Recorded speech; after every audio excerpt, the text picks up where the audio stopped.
We were grooving, as the kids say. Let's groove on to the NBA draft prospect of the day for the Kings. Number 13, Jacobe Walter, shooting guard, Baylor. This is the name that seems to be associated with the Kings as much or more as any other name. It makes sense. The 2 and the 3 are seen as the, depending on where you're putting Keegan Murray, but the 2 and the 3, or if you want to call it the 2 and the 4, that would be Herder's spot. That would be Harrison Barnes' spot. Seem to be the 2 places when you consider the fact that Fox and Keegan and Sabonis are the 3 most known untouchables, or at least difficult to touchable on the team. Then that gives you room at the 2 or the 3 or the 4 because you can move Keegan. What is Jacobe Walter as a player? His strengths: he is a good shooter. He can score in bunches. Could be insurance if Malik Monk were to leave. He's very quick and has a lot of overall potential. He is only 19 years old. Weaknesses: ball handling and passing are at a lower level for him compared to his shooting ability.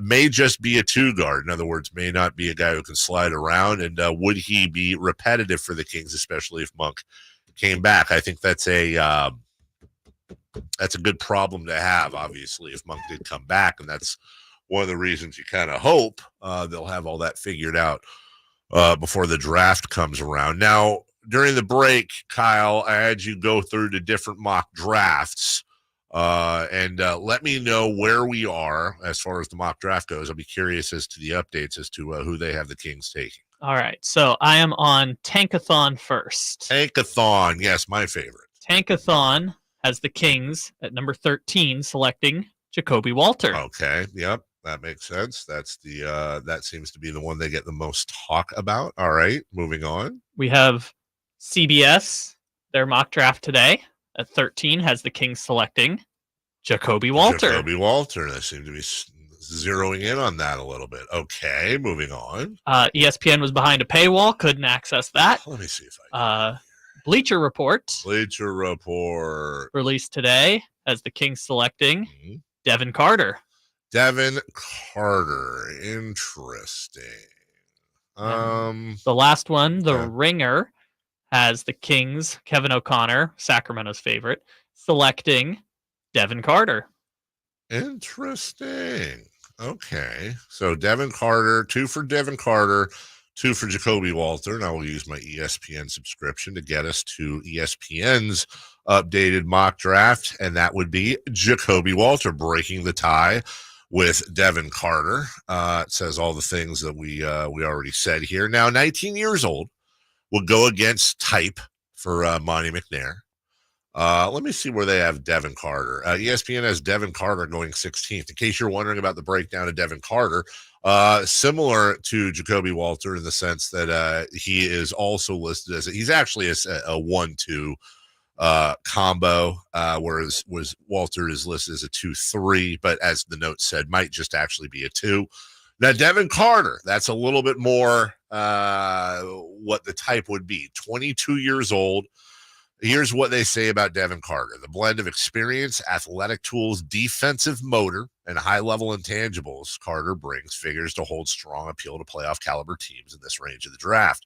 Carter tested quite well at the combine, fared well in 4-on-4 drills, electing to play and showcase his competitiveness, which likely helped further his case. The Sixers, who they have them going to at 16, are in a position to grab whichever prospect falls to them here outside the lottery, but creating some short-term value is likely imperative as Philly pushes to improve the team around Joel Embiid.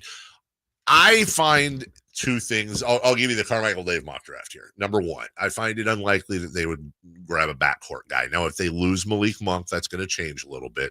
But even without Malik Monk, you have a backcourt of Davion Mitchell, De'Aaron Fox, Kevin Huerter, Keon Ellis, Davion. I think I already said Davion Mitchell. Like you have a couple of defensive specialists in there, and Davion and Keon.